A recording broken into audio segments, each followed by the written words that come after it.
Dream exam classes में और आज तारीख है 6 जनवरी 2022। 6 जनवरी 2022 के लिए हमारे लिए एग्जाम में क्या-क्या करंट अफेयर का आने वाला है, उसको पढ़ लेते हैं। सबसे पहले देखिए जापान और ऑस्ट्रेलिया के बीच में एक डिफेंस एग्रीमेंट साइन हुआ है और इस डिफेंस एग्रीमेंट से दोस्तों चाइना बहुत परेशान है क्योंकि इस डिफेंस एग्रीमेंट के बाद में जो आपका एशियन कंट्रीज़ हैं और जो आपका इंडो पैसिफिक एरिया में उसमें कहीं न कहीं चाइना की जो हेजीमनी है, जो उसका एक पावरफुल नेचर है, उसको कहीं न कहीं ये इफ़ेक्ट करेगा। देखिए, मैं आपको सब मैप के थ्रू बताता हूँ। देखिए, ये जो 4 कंट्री हैं, ये इंडिया है, this is Australia, this is USA and this is Japan. In 4 countries ने मिला के एक ग्रुप बनाया हुआ है, जिसको कहते हैं दोस्तों उनके यहाँ क्वाड। तो अगर ऑस्ट्रेलिया और जापान के बीच में कोई एक एग्रीमेंट साइन होगा, डिफेंस एग्रीमेंट, तो इसका मतलब ये है कि ये दोनों एक-दूसरे से डिफेंस का जो भी इक्विपमेंट है, जो भी लॉजिस्टिक है, वो शेयर कर सकते हैं। मतलब क्या हुआ कि चाइना मतलब ये हुआ कि ऑस्ट्रेलिया जापान को यूज़ कर सकता है एज़ ए डिफेंस हेल्पर की तरह और जापान क्या कर सकता है, ऑस्ट्रेलिया को यूज़ कर सकता है।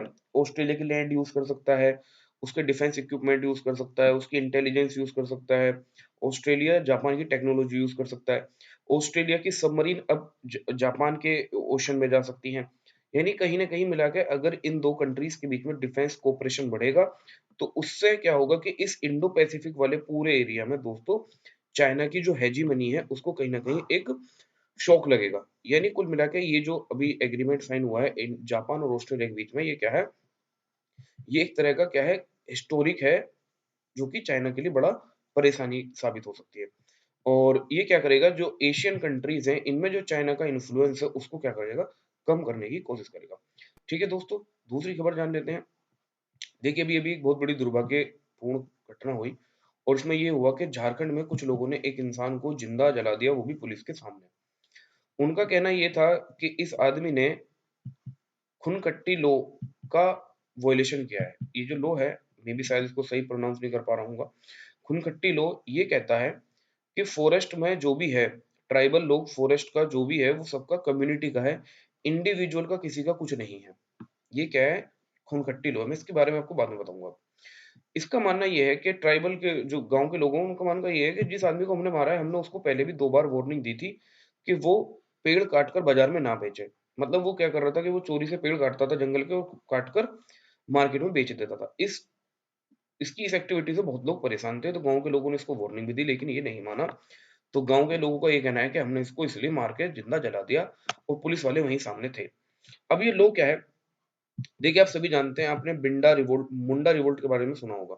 बिरसा मुंडा जी का एक विद्रोह था झारखंड वाले एरिया में, छोटा नागपुर वाले एरिया में, मुंडा रिवोल्ट। वो रिवोल्ट किसका था? वो दोस्तों ट्राइबल रिवोल्ट था, अंग्रेजों की जो आपका जो जमींदारी सिस्टम था उसके खिलाफ। और उस रिवोल्ट के बाद दोस्तों क्या हुआ, अंग्रेजों ने क्या किया, जो ट्राइबल लोगों की डिमांड मान ली और उसमें क्या कर दिया कि ट्राइबल लोगों के लिए एक अलग एक्ट पास कर दिया 1903 में, टेनेंसी एक्ट। और उसके अंदर क्या है, ये खून-खट्टी लॉ है और ये लॉ क्या कहता है, ये लॉ ये कहता है कि फॉरेस्ट की जो भी एसेट्स है, जो भी ट्री है, जो भी एसेट्स है, वो किसी भी इंडिविजुअल की नहीं होगी, वो पूरी कम्युनिटी की होगी। यानी कुल मिला के अगर कोई उसको अपना इंडिविजुअल का मानता है तो वो गलत है, पूरी कम्युनिटी का है। बस इसी लॉ का उस इंसान ने वॉयलेशन कर दिया था जिसको भी मार दिया गया। तो आपको याद रखना है ये खून-खट्टी लॉ कहाँ है, ये झारखंड में मुंडा ट्राइब का रिवोल्ट आपको पता ही है और उसके पीछे की कहानी मैंने आपको बता दी। देखिए, उड़ीसा में आप सभी जानते हैं कि क्या है, चिल्का लेक है। चिल्का लेक बहुत इंपॉर्टेंट आप सभी जानते हैं, ये एक वेटलैंड भी है, रामसर साइट भी है। आप सभी जानते हैं कि इंडिया की सबसे बड़ी ब्रैकिश वाटर लेक भी है। अभी क्या हुआ है कि ओडिशा वाइल्ड लाइफ ऑर्गेनाइजेशन ने क्या किया है, चिल्का लेक में एक सेंसस करी है, एक किसकी सेंसस करी है? बर्ड की सेंसस करी है। किस-किस के साथ मिलके? बॉम्बे नेचुरल हिस्ट्री सोसाइटी और Chilika development authority. Bombay natural history society क्या है? ये एनजीओ है। इसके साथ और चिल्का डेवलपमेंट अथॉरिटी के साथ मिलके कहाँ पे अभी किस लेक में भी बर्ड्स का सेंसस हुई है, तो वो दोस्तों कहाँ हुई है? उड़ीसा की चिल्का लेक में। युआन आप जानते हैं चाइना की करेंसी है। चाइना ने प्लान बनाया है कि वो जो 2022 फरवरी जो स्टार्ट अगले महीने जो विंटर ओलंपिक होने वाले हैं 4 फरवरी से, उसमें वो डिजिटल युआन नाम की करेंसी निकालने वाला है। दोस्तों ये क्रिप्टो करेंसी नहीं होगी, ये युआन के जैसी ही करेंसी होगी जिसको चाइना का सेंट्रल बैंक बना रहा है। आपके लिए जानने के लिए इम्पोर्टेंट ये है कि विंटर ओलंपिक इस बार कहाँ हो रहे हैं? चाइना के बीजिंग में हो रहे हैं। और आप सभी जानते हैं कि चाइना की बीजिंग में इससे पहले जो दोस्तों विंटर ओलंपिक हुए 2018 के, वो प्योंगचैंग में हुए साउथ कोरिया में और 2026 वाले दोस्तों इटली के मिलान सिटी में होने वाले हैं, ध्यान रखिएगा। देखिए, इंडिया ने अभी-अभी चाइना की कंप्लेंट करी है डब्ल्यूटीओ में, और ये कहा है कि ये कंट्री जो है अपने डेवलपिंग कंट्री होने का फ़ायदा उठा रहा है, जबकि वास्तव में ये डेवलपिंग कंट्री नहीं है। ये तो बहुत ही डेवलप्ड कंट्री है, लेकिन ये अभी भी अपने आप को डेवलपिंग कंट्री बताता है, और डब्ल्यूटीओ के बहुत सारे बेनिफिट वो ये अभी भी उठा रहा है। देखिए डब्ल्यूटीओ क्या चाहता है कि जो कम डेवलप्ड कंट्री हैं, जो डेवलपिंग कंट्री हैं, जो उतनी ज़्यादा डेवलप्ड नहीं हैं, उनको क्या करता है, उनकी ट्रेड को ये सपोर्ट करता है, उनको बहुत सारे बेनिफिट देता है। उनकी ट्रेड में ये क्या करता है, थोड़ी ड्यूटी भी कम लगती है उन पे, मतलब कुल मिला के उनको बेनिफिट मिलता है। चाइना इस बेनिफिट को उठा रहा है। तो इंडिया ने इसकी कंप्लेंट करी है कि भैया ये कोई डेवलपिंग कंट्री तो नहीं है, फिर ये क्यों इसके बेनिफिट ले रहा है? डब्ल्यूटीओ के अगेंस्ट इंडिया ने चाइना के अगेंस्ट डब्ल्यूटीओ में क्या करा है, कंप्लेंट फाइल करी है। अब देखिए हम वर्ल्ड बैंक की थोड़ी-सी इन्फॉर्मेशन लेते हैं। देखिए वर्ल्ड बैंक क्या करता है, कंट्रीज़ को क्लासिफाई करता है on the basis of their per capita income. जैसे for example low income country उनको कहता है वो, जिनकी पर कैपिटा इनकम पर ईयर $1045 यानी लगभग $1045 पर ईयर से अगर कम है तो उसको हम लो इनकम कंट्री कहेंगे। दूसरा, फिर एक दूसरी कैटेगरी आती है दोस्तों, लोअर मिडिल इनकम कंट्री, जिनकी पर कैपिटा इनकम 1045 से $4095 पर ईयर है, उनको लोअर मिडिल इनकम कंट्री कहते हैं। जैसे दोस्तों इंडिया, इंडिया की कितनी है 1988 में, 2020 तक का आपको डेटा दे रहा हूँ। फिर इसके बाद तीसरी कैटेगरी में वर्ल्ड बैंक डिवाइड करता है अपर मिडिल इनकम कंट्री, जिसकी जो पर कैपिटा इनकम की रेंज है वो कितनी है दोस्तों, वो आपकी 4096 से और आपका 12,695 है। इस कैटेगरी में दोस्तों चाइना आता है। चाइना की कितनी है 10,435, और सबसे हाई इनकम कंट्री होती है जिनकी पर कैपिटा इनकम दोस्तों 12,696 या उससे ऊपर डॉलर पर ईयर हो, उनको क्या कहते हैं, हाई इनकम कंट्री। जैसे आपका यूएसए $63,000 से भी ज्यादा है। तो आप ये याद रखिएगा इंडिया ने कंप्लेंट करी है, लेकिन हमारे लिए ये ज्यादा इंपॉर्टेंट है कि वर्ल्ड बैंक कैसे कैसे इनको क्लासिफाई करता है कंट्रीज को। पेटीएम पेमेंट बैंक के बाद दोस्तों एयरटेल पेमेंट बैंक को भी क्या मिल गया है, शेड्यूल बैंक का स्टेटस मिल गया। शेड्यूल बैंक का मतलब दोस्तों ये हो गया है कि आरबीआई का जो एक्ट है 1934 का, अब उसके शेड्यूल टू के अंदर, उसके शेड्यूल टू के अंदर अब क्या हो जाएगा दोस्तों, एयरटेल पेमेंट बैंक का भी नाम लिखा जाएगा। इसके लिए शेड्यूल पेमेंट बैंक के लिए कंडीशन, शेड्यूल बैंक के लिए कंडीशन क्या होती है, सबसे पहली कंडीशन तो ये होती है कि उसकी 5 लाख से ज्यादा की डिपॉजिट होनी चाहिए उसके पास, जो कि है। दूसरी क्या है कि वो for the larger interest of depositor, मतलब डिपॉजिटर के हितों की बात करें, तो पेमेंट बैंक ऐसा एयरटेल पहला नहीं है, पेटीएम को भी मिल चुका है इसके बाद। अब फायदा ये होगा कि एयरटेल पेमेंट बैंक के लिए कि वो आरबीआई की बहुत सारे बेनिफिट्स उठा सकता है।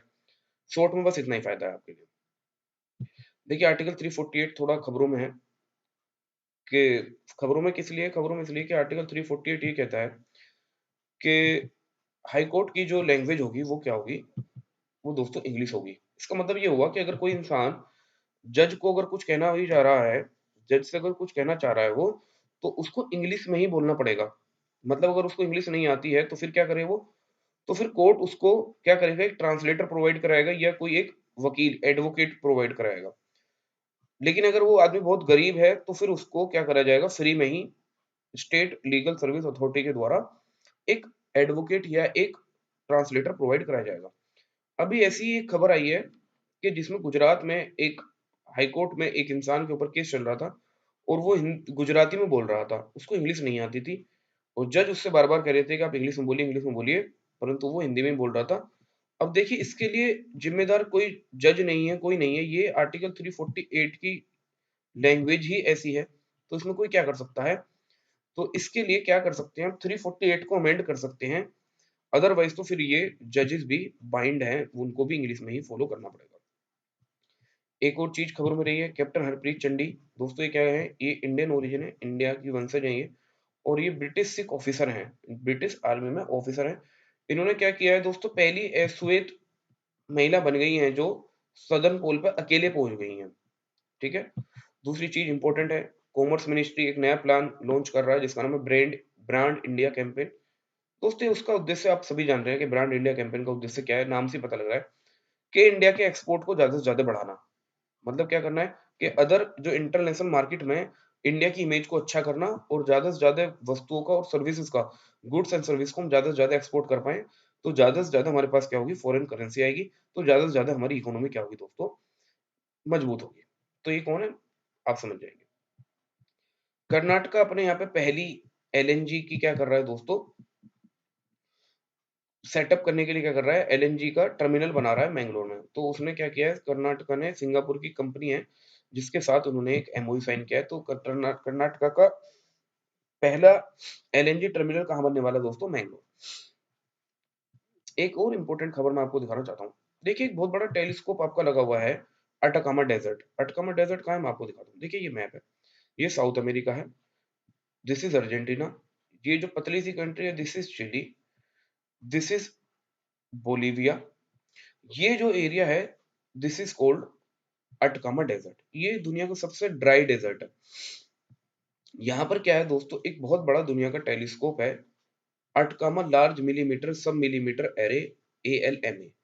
इस मिलीमीटर के द्वारा, इस जो टेलीस्कोप के थ्रू साइंटिस्ट ने क्या डिस्कवर किया, क्या डिटेक्ट किया, एक new born star and the surrounding cocoon of a complex organic matter. उन्होंने एक नया स्टार बनते हुए देखा है इसके द्वारा पहली बार।